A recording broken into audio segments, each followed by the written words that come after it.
Hello, a very good morning and many thanks for joining us for Friday edition of Sports Today on ABS TV. Thank you so much for being here all the way from Monday down to Friday as we reincarnate the spirit of the weekend. Top of the bill this morning, Coach Ilechukwu is now the new coach of Rangers International of Enugu, and he has been officially unveiled as the new coach of Enugu Rangers and the Flying Antelopes. We'll tell you about the Jordan Nwora Foundation. They are taking basketball to the next level, and they appreciated the #1 citizen of the state in the person of Governor Soludo. Also, Chairman Anambra State Sports Development Commission frowns at encroachment on the Fege Township Stadium in Onitsha. We'll also be talking about Truce Ekong, who has signed for PAOK, and that's the Turkish club. And then we'll serve you some stories about Formula One, tennis news, athletics, and then some transfer news in the world of the transfer market. Well, let's begin with our first story. Our first story is about Jordan Nwora Foundation. Yes, Jordan Nwora is an NBA player, plays at the highest level of basketball in the globe, talking about NBA. And his foundation on Tuesday, the 4th of June 2023, appreciated Governor Charles Chukwuma Soludo for his support to sports development in the state while presenting customized basketball jersey and shirt to the #1 citizen of the state. The colorful location held at the Onitsha Shopping Mall Arena was during the grand finale of the 1-week-long annual elite basketball camp for basketball players between the ages of 14 and 18. Drawn from the 5 southeastern states and south-south. Reacting during the occasion, His Excellency Professor Charles Chukwuma Soludo described the moment as another special day in the lives of the young ones who are opportune to be part of the elite basketball camp, which is a way of giving back to the system through human capital development, albeit basketball under the umbrella of sports. Governor Soludo, who was represented by his Chief of Staff, NSH Zajugi, appreciated Jordan Nwora Foundation for instituting the program, which is what the administration of Mr. Governor harps on, the philosophy of Akuluono. Governor Soludo averred that the young ones now have the opportunity to learn basketball methodologies and latest trends in line with Federation of International Basketball Association ethos. And Soludo urged that the foundation to partner with the Anambra State Sports Development Commission to enhance the growth of the game of basketball in the state. On his part, the president of the Federation of International Basketball Association, African Zone 3, Colonel Sam Amedu, retired, that described the elite basketball camp as a brainchild of the Jordan Nwora Foundation aimed at training youth of Anambra and environs in basketball methodologies and all that they need to know about the game of basketball. Amedu, who is a member of the Nigeria Basketball Federation, revealed that the elite basketball camp, which is in its 3rd edition, has grown in leaps and bounds with 9 players gaining scholarship to the United States of America to play basketball. He also disclosed that apart from Onitsha, the camp also hosts in Lagos, Abidjan, which is the capital of Ivory Coast, and Ghana. He commended Jordan Nwora, a professional basketball player, for giving the youth the opportunity to tap from his wealth of experience and enhancing the growth of the game. In his reaction, Patrick Estate Onyedum, Chairman Anambra State Sports Development Commission, eulogized Jordan Nwora for giving back to the society through his foundation, the Anambra Sports Boss, and also commended the Nwora family for their support to the foundation and contributions towards the game of basketball in Nigeria. Onyedum stated that the ASSDC applauds such initiative, as all hands must be on deck in ensuring that sports development in the state is taken to the next level. Also speaking, a basketball coach and former senior special assistant to the governor, Honorable Nek Okeke, disclosed that Jordan Nwora Foundation has come down to Africa to train and empower the youth through sports, with basketball taking the lead. High points of the occasion was basketball open play contest among the players, presentation of basketball certificates and full basketball kits to the young participants. Also present during the occasion is the special advisor to Governor Soludo on political matters, Honorable Alex Obiobolu, Director of Sports and ASSDC, Madam Faith Okwona, Director of Sports Technical, Emeka Obidimma, Veteran Sports Journalist and Media Officer of the MBBF Southeast Zone, Oson Dungude, and various stakeholders in the game of basketball. Well, now time for us to watch some of the action from the elite basketball camp held on Tuesday out there at the ShopRite Arena. That's at the Onitsha Shopping Mall Arena, and that was on Tuesday. Enjoy it.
That's a foul.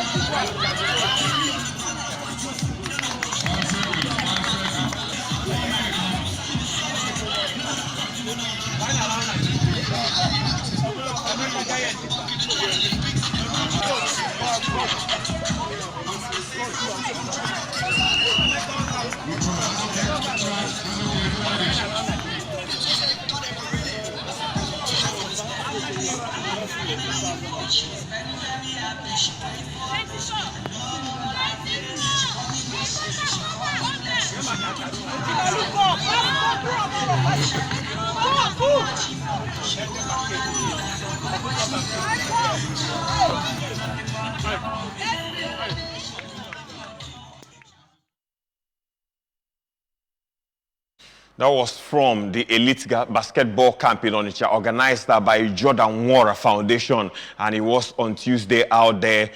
Players from the age of 14 to 18 featured in that one, and we equally informed you on the show that about 9 of them have gained a scholarship to play basketball in the United States of America, and combining that with education. Let's move away from that. We say kudos to Jordan Nwora and the Nwora from Family 4 instituting this. And away from that, Patrick Estate Onyedum, Chairman, Anambra State Sports Development Commission, has condemned the recent encroachment witnessed inside the Fege Township Stadium, which saw the opening of an unauthorized doorway into the arena from a nearby school, sharing fences with the stadium. Onyedum, who embarked on a visit to the stadium on Tuesday, 4th July 2023, with officers of the commission to ascertain the level of work done on the ongoing indoor basketball badminton complex, currently undergoing construction around the latest development inside the arena. Information available to the commission revealed that the head of the 6th Avenue Primary School management had earlier opened a pathway through the rear side of the stadium to gain access to the ticketing house, which according to reports will serve as the school's library. Onyedum disclosed that the recent move does not bode well for the sports facility and the commission, while urging the school authority to stay clear of the facility. I was informed that the authorities at the primary school just opposite the Fege Township Stadium had opened a portion of the perimeter fencing separating the school and the stadium, claiming ownership to the building originally marked as a ticketing house, which they claim is the school's official library. I came here to see for myself, and I can confirm the report, which is quite a sad development. From my findings, the building, which is serving as ticketing house, has been there many years ago before I assumed leadership as the chairman of the commission, and should remain the same way. I want to use this opportunity to call on the management of the school to relinquish the building if they have made claims on the supposed structure, as it is a property of the government. Patrick Estate Onyedum stated. Onyedum also disclosed that the stadium needs a facelift, as it is one of the venues that will host key matches and other programs of the Anambra State Sports Development Commission. He commended the contractor handling the construction of the indoor badminton complex while also making some inputs towards a successful project. He also disclosed that in due course there will be remodeling of the sports facility and general upgrading of the stadium aesthetics to give it a good look. And those were the comments of the chairman Anambra State Sports Development Commission in the person of Patrick Estate Onyedum on his visit to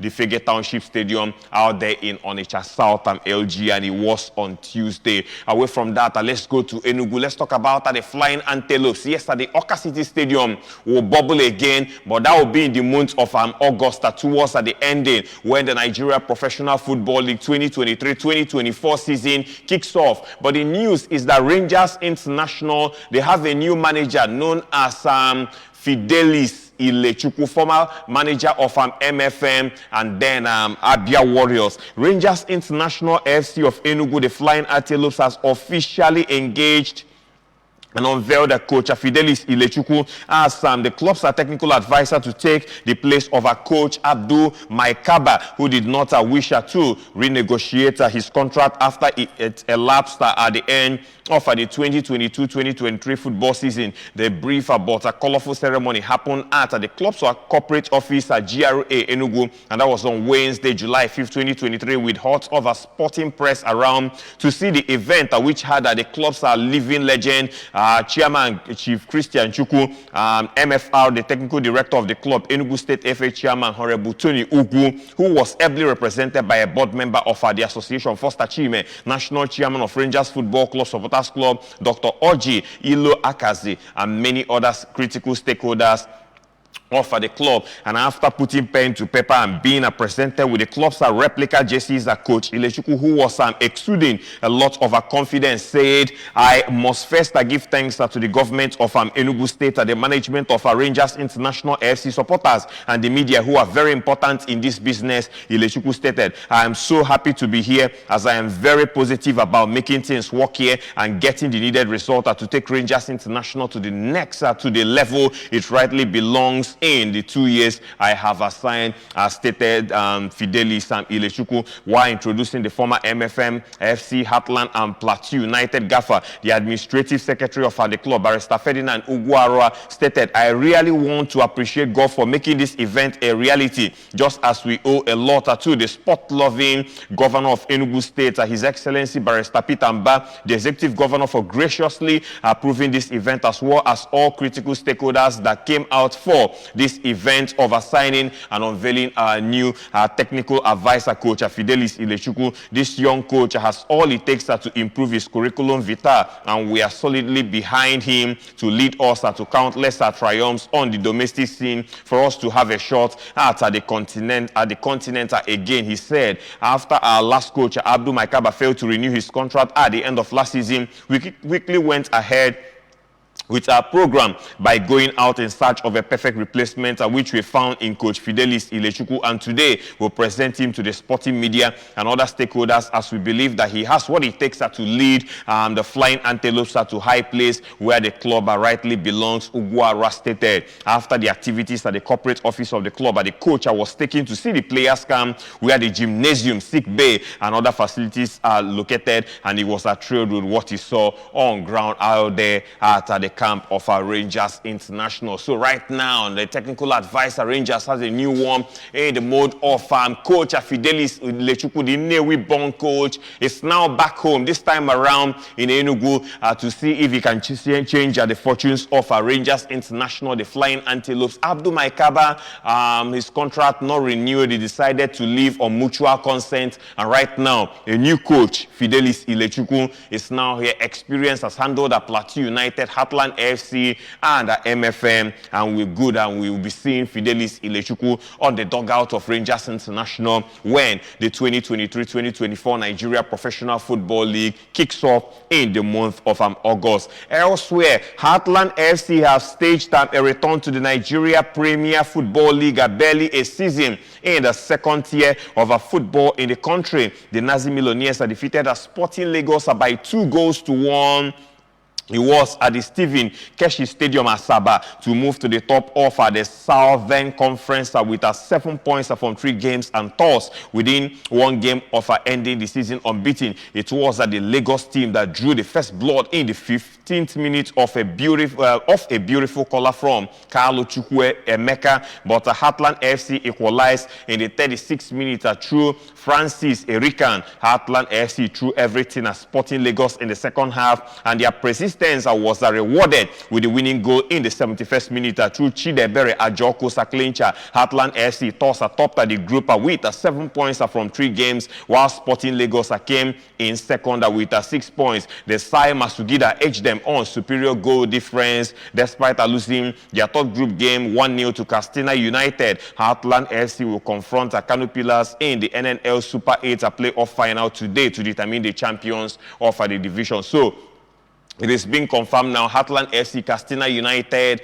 and Kano Pillars will be playing in the Nigeria Premier League come the 2023-2024 season, which is expected to commence in the month of August. That's the next month, just around the corner. And now let's talk about Nigeria players abroad. Let's talk about Truce Ekong. Truce Ekong is in the news, and you know Truce Ekong is the vice captain of the Super Eagles, and that man has completed a permanent transfer to Greek club at PAOK Thessaloniki. And the nomadic defender has joined the club from English outfit Watford after a short spell on loan at Italy's Salernitana. PAOK announced the signing of Truce Ekong on the official website as the club prepares for the 2023-2024 season. Born in the Netherlands into a mixed Dutch and Nigerian family, Truce Ekong was eligible for both the Netherlands and Nigeria in international football. The 29-year-old made his debut for Nigeria in 2015 and since earned more than 60 caps for the Super Eagles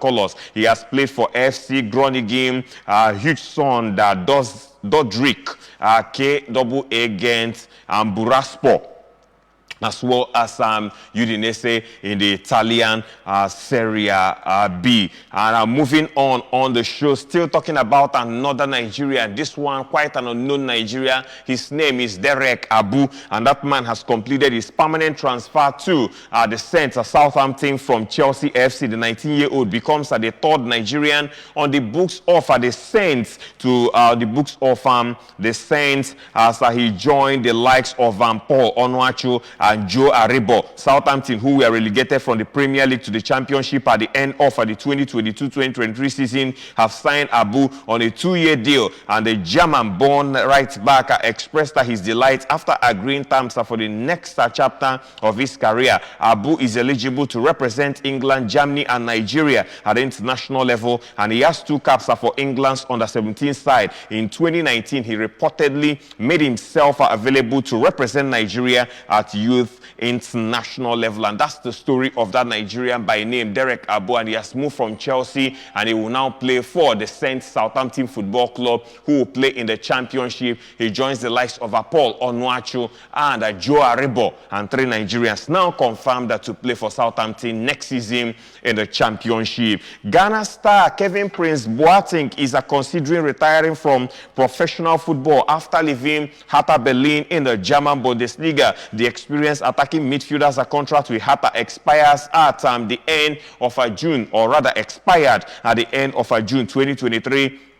With the club having been relegated from the Bundesliga, Boateng has now revealed that he will make a final decision in a fortnight time regarding his future in football. The 36-year-old made 17 appearances across all competitions for Hertha during the 2022-2023 season, and it was his second stint with the German Bundesliga side we hear. And now quickly, let's go to athletics. Let's tell you that World Athletics President Lokowi says that the door is always open for protest groups to engage in dialogue to help and end the disruption at sporting events. A number of showpiece occasions have been targeted by protesters this year, and Sunday's Diamond League athletics meeting in Stockholm was disrupted by activists while Just Stop Oil supporters twice halted play on the minor court at Wimbledon. It was on Wednesday. And looking at the latest disruption by the protesters, broadcaster Gary Lineker says he could understand why they they do it, and that creating a discussion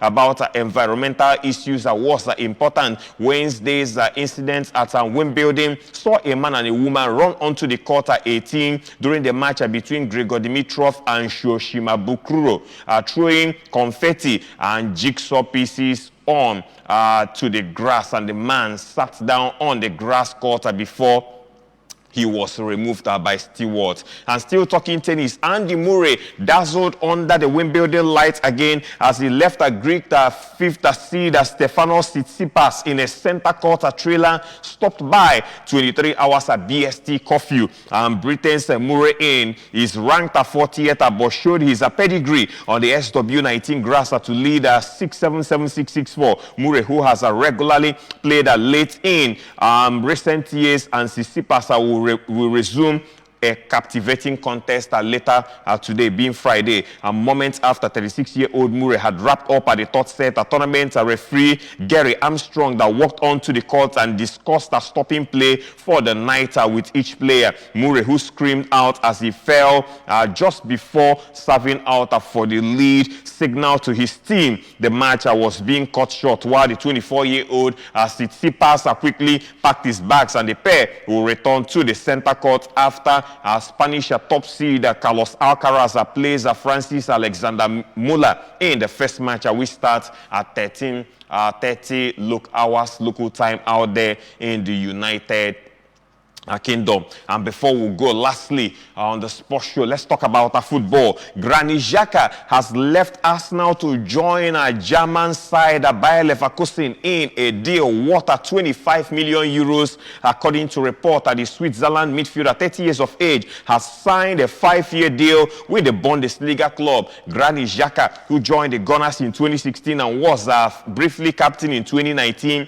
had a year left on his contract, but was expected to leave at the club this summer. Arsenal are on the verge of signing England midfielder Declan Rice in a British record deal from West Ham United. Xhaka scored 23 goals in 297 appearances for the Gunners, helping them win the FA Cup twice and finish runners-up in the Premier League last season. He scored twice during the final game of the season, a 5-0 home win against Wolves before being given a standing ovation as he was substituted late on. That was in stark contrast to an angry confrontation with Arsenal fans after being substituted against Crystal Palace. It was in October 2019, after which he admitted he was close to leaving the club. That resulted in him being stripped of the captaincy just over a month after he had been handed the armband by the then manager Unai Emery. Well, Arsenal, we here rejected a bid of 50 million euros for Xhaka from Roma. It was in 2021. Later that summer, he signed a 1-year contract extension until 2024.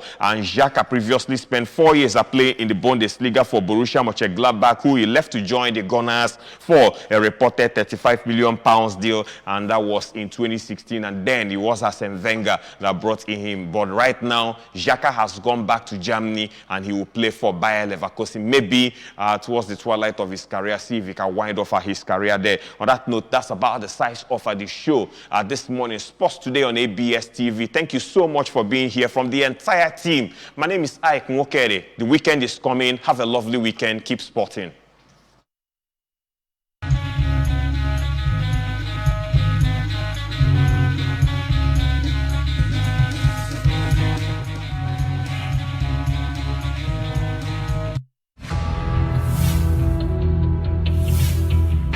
On assumption of office, Mr. Governor Professor Charles Chukwuma Soludo declared a state of emergency on roads in Anambra State.